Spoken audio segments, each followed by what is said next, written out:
नमस्कार दोस्तों। तो स्वागत है हमारे YouTube channel intelligent coaching centre में।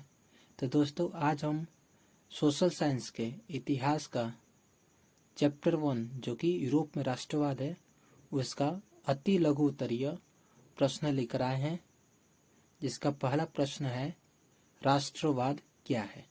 ठीक है, तो राष्ट्रवाद क्या है?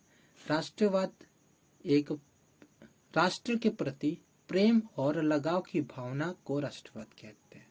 ठीक है, जो भी लोग देश से प्रेम करते हैं, देशभक्त होते हैं, उनकी भावना को क्या कहते हैं? राष्ट्रवाद कहते हैं। जो किसी विशेष भौगोलिक, सांस्कृतिक या सामाजिक क्षेत्र में रहने वाले लोगों में एकता का वाहक बनती है। अब यहाँ पर क्या प्रश्न उठता है कि भौगोलिक, सांस्कृतिक और सामाजिक क्षेत्र क्या होता है? ठीक है, तो सबसे पहले भौगोलिक क्षेत्र होता है वो है कि जो जमीन के आधार पर जो क्षेत्र बांटा गया हो उसको भौगोलिक क्षेत्र कहते हैं। संस्कृति मतलब कि रीति रिवाज हो गया, कल्चर हो गया, उसको जो है बांटा गया हो अलग अलग संस्कृति में, अलग अलग रीति रिवाज में, तो उसको सांस्कृतिक क्षेत्र बोलते हैं। और सामाजिक क्षेत्र, समाज के प्रति जो अलग अलग क्षेत्रों में बांटा गया समाज को, उसको सामाजिक क्षेत्र बोलते हैं। तो इन सब चीजों में रहने वाले लोगों में एकता की भावना उत्पन्न होती है। जिस एकता होती है तो उसको राष्ट्रवाद कहते हैं। राष्ट्र के एक बार फिर से पढ़ लेते हैं। राष्ट्रवाद राष्ट्र के प्रति प्रेम और लगाव की भावना को राष्ट्रवाद कहते हैं। जो किसी विशेष भौगोलिक, सांस्कृतिक और सामाजिक क्षेत्र में रहने वाले लोगों में एकता की वाहक बनती है या एकता की भावना होती है। ठीक है, उसको बोलते हैं राष्ट्रवाद। दूसरा क्वेश्चन जो है, मेजनी कौन था? ठीक है, तो मेजनी साहित्यकार, गणतांत्रिक विचारों का समर्थक और योग्य सेनापति था। एक शब्द में कहे तो मेजनी इटली का मसीहा था, जिसने लोगों को एकता के सूत्र में बांधा। यही नहीं, ऑस्ट्रिया के प्रभाव से इटली को आजाद कराने के लिए बहुत प्रयत्न किए, हालांकि उनके प्रयास नाकाम रहे। यानी कि क्या था? एक साहित्यकार था, ठीक है, और गणतांत्रिक विचार रखता था, गणतंत्र वाला विचार रखता था कि हाँ यहाँ पे जो है राजतंत्र नहीं, गणतंत्र की स्थापना की जाए। उसका जो ये विचार रखता था, उसके विचार को जो समर्थन करता था। और क्या था? ये योग्य सेनापति था, जिसने क्या किया? लोगों को जो है एकता के सूत्र में बांधा। ठीक है, लोगों को एकता के सूत्र में बांधा और ऑस्ट्रिया के प्रभाव से इटली को आजाद कराने के लिए बहुत सारे प्रयत्न किए, हालांकि जो उनका प्रयास जो है नाकाम रहा। ठीक है ना, उसमें जो ये सफल नहीं हो पाए। कौन? मेजनी। ठीक है, तीसरा अति लघु उत्तरीय क्वेश्चन जो है, जर्मनी के एकीकरण की क्या बाधाएं थी? या जर्मनी के एकीकरण की बाधाएं क्या थी? ठीक है, तो जर्मनी पूरी तरह से विखंडित राज्य था।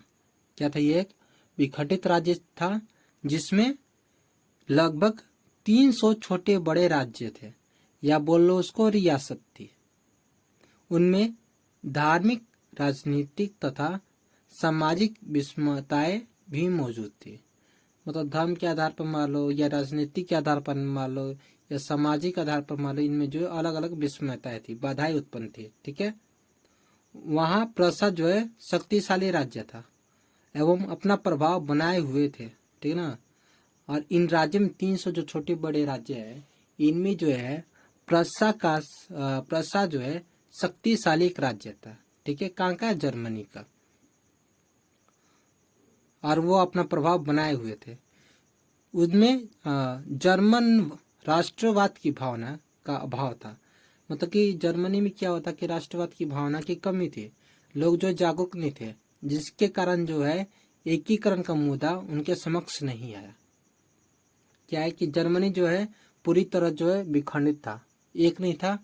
जो कितने लगभग छोटे बड़े राज्यों में बटा हुआ था, 300 छोटे बड़े राज्यों में बटा हुआ था। उनमें धार्मिक, राजनीतिक और सामाजिक मतलब धर्म के आधार पर भी, राजनीति के आधार पर भी और समाज के आधार पर भी अलग अलग बाधाएं जो थी उत्पन्न थी, मौजूद थी। और 300 में से प्रसा जो है एक शक्तिशाली राज्य था और वो अपना प्रभाव बनाए हुए थे। उनमें जर्मन राष्ट्रवाद की भावना का भाव था, मतलब कि जो है वहाँ के लोग जो है राष्ट्रवाद की भावना नहीं था, उनमें राष्ट्रवाद की भावना नहीं थी, जिसके कारण एकीकरण का मुद्दा जो है उनके समक्ष नहीं आया। क्वेश्चन नंबर 4 है मेटरनिख युग क्या है। ठीक है, क्या है मेटरनिख युग क्या है। ऑस्ट्रिया के चांसलर, फोर्थ क्वेश्चन है मेटरनिख युग क्या है। ऑस्ट्रिया के ऑस्ट्रिया के फोर्थ क्वेश्चन है मेटरनिख युग क्या है। ऑस्ट्रिया के चांसलर मेटरनिक्स के 1815 से 1848 तक के काल को मेटरनिख युग कहते हैं। ठीक है, 1815 से लेकर यानी कि नेपोलियन के पतन के बाद, ठीक है ना, 1848 तक के काल को जो है मेटरनिख युग कहते हैं। मेटरनिख निरंकुश राजतंत्र में विश्वास रखता था। ठीक है, ये किसमें, निरंकुश राजतंत्र में जो ये विश्वास रखता था, और क्रांति का घोर विरोधी था। और क्रांति जो थे उसका विरोध करता था, कि क्रांति जो है नहीं होना चाहिए। वह क्रांति का कट्टर शत्रु था। क्रांति का क्या है, सबसे बड़ा दुश्मन मेटरनिख था। ठीक है, और क्रांति विरोधी भावनाओं का समर्थन करता था। मतलब क्रांति के विरोध में जो भी भावना उत्पन्न होती थी या जो भी लोग बोलते थे कि क्रांति करना गलत है, तो उनके साथ में जो मेटरनिख खड़ा रहता था, उनका समर्थन करता था।